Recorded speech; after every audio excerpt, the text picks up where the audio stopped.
Welcome to Bible Reader Companion. Our Bible readings this week are Acts chapters 20 through 28 and Romans chapter 1.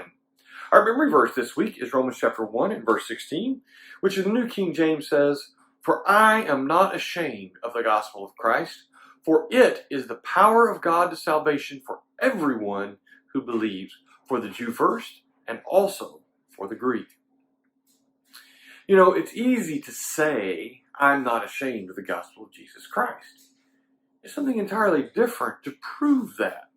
We looked yesterday at why it's so important, because the world is so filled with unrighteousness and so much needs the salvation that is found in Christ Jesus, the righteousness that is found through faith in Him. But did Paul live this? Did Paul demonstrate this? Look with me, if you will, at Acts chapter 21. At the end of chapter, beginning in verse 27, Paul is in Jerusalem. And it says, "Now when the 7 days were almost ended, the Jews from Asia, seeing him in the temple, stirred up the whole crowd and laid hands on him, crying out, 'Men of Israel, help! This is the man who teaches all men everywhere against the people, the law, and this place. And furthermore, he also brought Greeks into the temple and has defiled this holy place.' For they had previously seen Trophimus the Ephesian with him in the city, whom they supposed Paul had brought with him in the temple.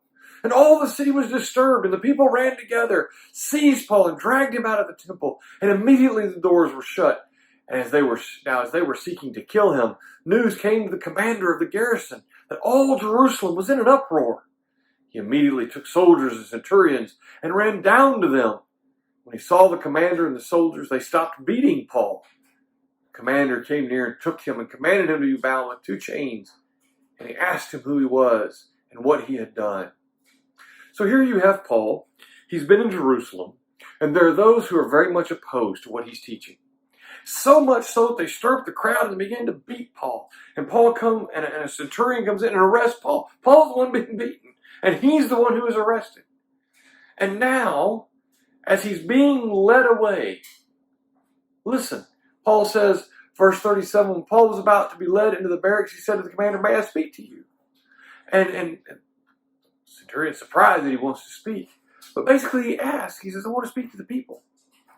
Now what do you think he's going to say? Do you think he's going to plead for his life? Do you think he's going to apologize for causing trouble? Do you think he's going to throw himself on their mercy and say, "Look, I realize I've caused all this problem. Please, let me explain why that's not the case"? On the contrary. What Paul begins to do is he begins to talk about himself and his conversion to Jesus Christ. He says in chapter 22 of the book of Acts, beginning in verse 3, speaking out of this crowd that just tried to beat him to death, wanted him to be killed, "I am indeed a Jew, born in Tarsus of Cilicia, but brought up in this city at the feet of Gamaliel, taught according to the strictness of our father's law, and was zealous toward God, as you are all today. I persecuted this way of the death, binding and delivering into prisons both men and women, as also the high priest bears me witness, and all the council of the elders, from whom I also received letters to the brethren, and went to Damascus to bring in chains even those who were there to Jerusalem to be punished. It happened as I journeyed and came near Damascus at about noon, suddenly a great light from heaven shone around me, and I fell to the ground, and I heard a voice saying to me, 'Saul, Saul, why are you persecuting me?' So I answered, 'Who are you, Lord?' And he said to me, 'I am Jesus of Nazareth, whom you are persecuting.'" Well, as the old saying goes, we know the rest of the story, don't we?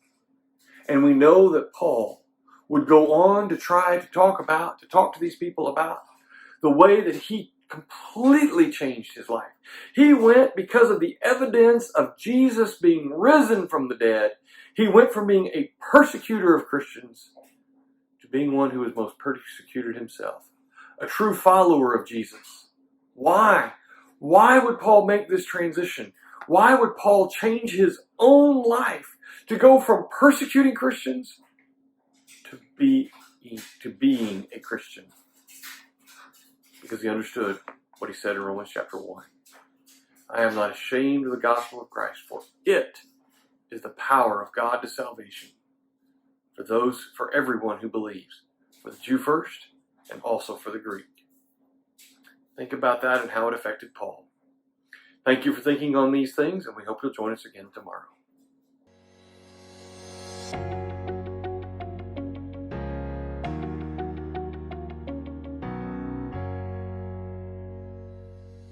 Thank you for taking the time to watch this video.